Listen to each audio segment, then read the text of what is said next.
Joe Monroe, Joe-Monroe, Chief of Police, University of Kentucky. This morning we received word from another agency that there could possibly be a subject coming to the UK hospital that was visiting a family member in the hospital. They alerted us that he could be considered armed and dangerous. At that point, we dispatched officers to be on standby. We utilized our surveillance system here at the hospital. We were able to find the individual, took him down as soon as he walked out the door of the hospital without incident. Subsequent to that arrest, we did find firearms on his persons, as well as body armor and what we believed to be a couple of explosive devices. So we called in our federal partners, the FBI, the ATF, as well as the Lexington Police and the fire department. So at that time we secured the scene, made it safe, and now we are preparing to clear the scene. The charges, there will be multiple charges coming out on the individual. His name is Bryan Carroll. He is a resident in Versailles.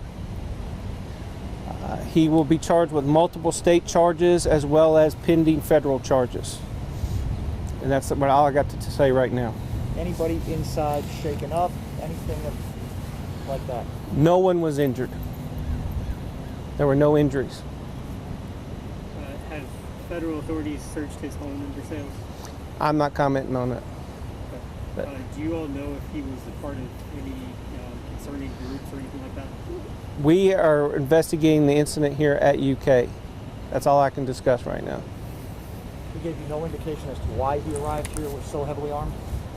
No, we have no indication. It's still under investigation, so we're still gathering a lot of that information.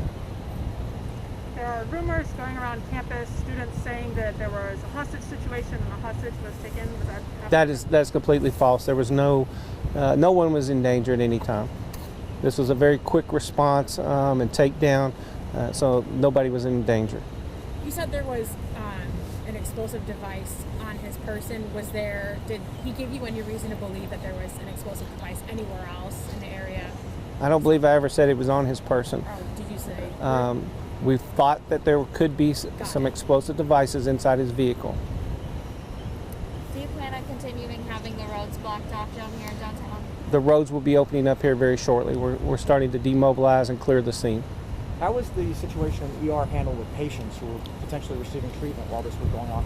So what we did as a safety precaution was to notify the hospital administration staff. They were able to secure the lobby and make sure there was nobody in danger in the lobby area, and they continued with their normal operations. We did divert some of our healthcare patients coming in to other hospitals, which is a standard protocol.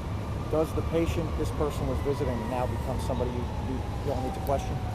I'm not going to discuss about his family member. Do you all feel like you diverted a crisis today? I think we took an individual that could be deemed as armed and dangerous into custody very quickly, efficiently, without any harm to anyone, including himself. What do you think the ramifications could have been if you all hadn't been able to do that so quickly? You know, it's still under investigation. I can't comment on what his thought process was.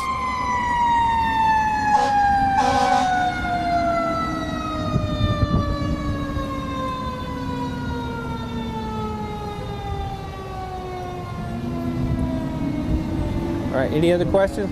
Yes, Chief Monroe. There's been several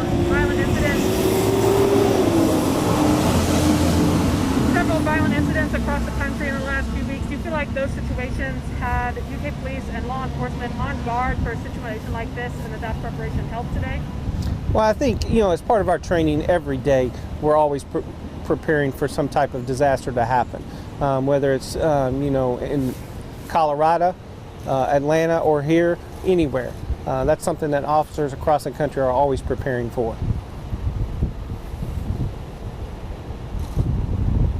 We're hearing a rumor that this suspect had an EPO on him. Can you comment on that at all?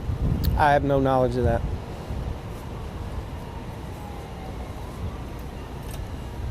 How were you notified this potentially dangerous person was in the building. Could you elaborate again, Chris? Sure. Versailles Police, where this individual resides, contacted us. There was a post, a rumor on Twitter saying that there was also a vehicle that might have been connected to him as well.